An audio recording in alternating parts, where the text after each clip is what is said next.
Movie की शुरुआत में हम एक लड़के को स्टेटमेंट देते हुए देखते हैं। इस लड़के का नाम है ताशी और उससे एक लड़की तनु के रेप के बारे में दानिश, जो कि एक लॉयर है, पूछताछ कर रहा है। और जिसने रेप किया है वो एक पॉलिटिशियन का लड़का है जिसका नाम है विजय। और ये इंसिडेंट वैलेंटाइन वाले दिन का होता है जब सारे स्टूडेंट बैंड का मजा ले रहे होते हैं। ताशी कैमरा बंद करने को कहता है लेकिन दानिश मना कर देता है। फिर ताशी कहता है कि तनु एक नंबर की घटिया लड़की थी और विजय काफी अच्छा लड़का है। तनु मीटू मूवमेंट का गलत फायदा उठा रही है। उसके बाद मूवी पास्ट में जाती है और हम विजय और नानकी को देखते हैं जो रिलेशनशिप में है। नानकी और विजय को देखकर ऐसा लगता है कि वो एक दूसरे के लिए काफी सीरियस है। विजय का एक बैंड है और वो उस बैंड का सिंगर है। नानकी उसके बैंड के लिए सॉन्ग्स लिखती है। स्टेज पर तनु है जो धनबाद से है और उसके लैंग्वेज में बिहारी टोन है। वो विजय के साथ फ्लर्ट कर रही है और सबके सामने एक एडल्ट पोएम गा के सुनाती है और नानकी वो सब देख रही होती है। ताशी दानिश को बताता है कि तनु आसानी से देने वाली लड़की थी। परफॉर्मेंस का दिन है और तनु फिर से विजय के साथ फ्लर्ट कर रही है। वैलेंटाइन वाले दिन जब सब बैंड का मजा ले रहे होते हैं तब तनु विजय को सिड्यूस करने की कोशिश कर रही होती है और फिर वो विजय और उसके दोस्तों के साथ विजय के रूम में चली जाती है और अगले दिन सबको पता चलता है कि विजय ने तनु का रेप किया है। अब यहाँ से कहानी में ट्विस्ट आता है और सबको लगता है कि तनु अटेंशन पाने के लिए मीटू मूवमेंट का यूज कर रही है क्योंकि वो तो पहले से ही विजय में इंटरेस्टेड थी। दानिश विजय के दोस्तों का स्टेटमेंट लेता है और सभी विजय को इनोसेंट बताते हैं लेकिन कॉलेज का एक अलग ग्रुप तनु के फेवर में होता है और तनु रातों रात लाइमलाइट में आ जाती है। वहाँ नानकी दानिश से कहती है कि उसका बॉयफ्रेंड तनु का रेप नहीं कर सकता, वो उसकी गर्लफ्रेंड बनना चाहती थी और जब विजय ने मना कर दिया तो उसने विजय पर रेप का इल्जाम लगा दिया। उसके बाद दानिश वैलेंटाइन वाले दिन के बारे में पूछता है कि उस दिन एग्जैक्टली क्या हुआ था और विजय के सारे फ्रेंड्स यही बताते हैं कि तनु विजय के ऊपर चढ़ी जा रही थी और अगले दिन वो कॉलेज में नहीं दिखी। ताशी बताता है कि इस कॉलेज में आप मेरिट के दम पर रह सकते हैं, ना कि किसी खोटे के दम पर, और तनु यहाँ पर खोटे के दम पर आई थी। वही नानकी कहती है कि तनु ने विजय को अपने साथ सोने के लिए उकसाया होगा। दानिश कहती है लेकिन तुम्हारे बॉयफ्रेंड के पास चॉइस थी।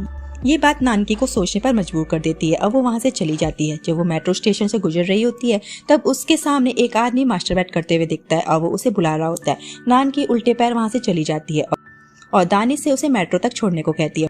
वहाँ इन एलिगेशंस की वजह से नानकी और विजय के बीच में टेंशन होने लगती है। नानकी उसकी कार से उतर जाती है और रात के समय एक ट्रक वाला नानकी को छेड़ता है। विजय ट्रक वाले को गाली देता है। वहाँ जानकी कमला मैम से तनु के बारे में पूछती है और फिर कमला मैम उसे वैलेंटाइन डे वाली रात के बारे में बताती है कि उस रात 2:30 बजे तनु उसके पास आई थी और उसने बताया था कि विजय प्रताप सिंह ने उसका रेप किया है और वो पुलिस के पास जाने के लिए कह रही थी। लेकिन वार्डन उसे विजय के घर ले आती है और उससे बात करने की कोशिश करती है लेकिन वो उनसे कोई बात नहीं करना चाहती। उसने खुद को साफ भी नहीं करने दिया ताकि एविडेंस ना मिट जाए। वो कमला मैम के रूम के बाहर 10 घंटे तक बैठी रही। नानकी पूछती है कि क्या उसकी बॉडी में कोई ब्लड लगा हुआ था। कमला उस बारे में कुछ नहीं बता पाती।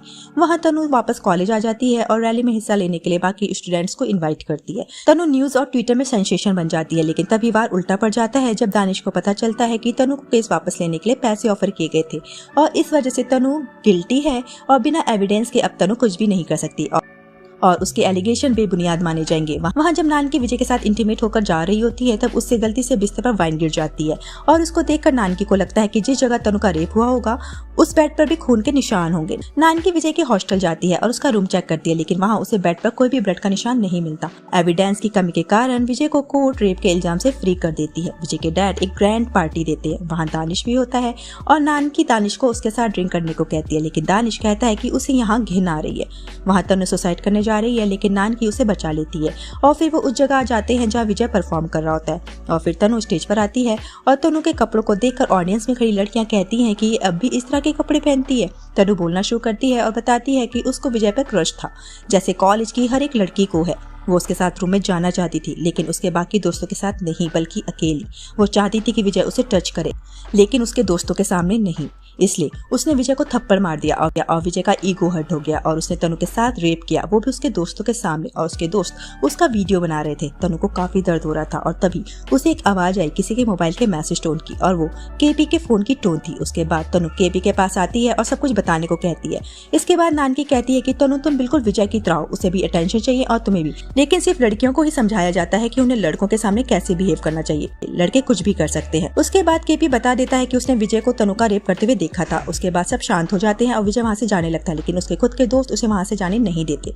उसे ऑडियंस के बीच से जाना पड़ता है और सब स्टूडेंट्स विजय के लिए शेम शेम का नारा लगाते हैं। नानकी कहती है कि वो शर्मिंदा है कि उसने एक रेप जैसे सेंसिटिव इंसिडेंट को इतने हल्के में लिया, लेकिन फिर वो बताती है कि जब वो 13 साल की थी उसके साथ रेप हुआ था लेकिन कॉलेज के डीन मिस्टर रॉय ने उसे चुप रहने को कहा। वो रात को सो नहीं पाती थी। उसे ये फील कराया गया कि उसी की गलती है और इस वजह से वो डिप्रेशन में चली गई। लेकिन यहाँ ये नहीं बताया जाता कि नानकी के साथ किसने रेप किया था, लेकिन आज वो सबके सामने बता बताना चाहती है और क्या कोई उसकी बात सुनेगा, और ये मूवी यहीं पर खत्म हो जाती है। सो गाइस, आज की मूवी का नाम था गिल्टी।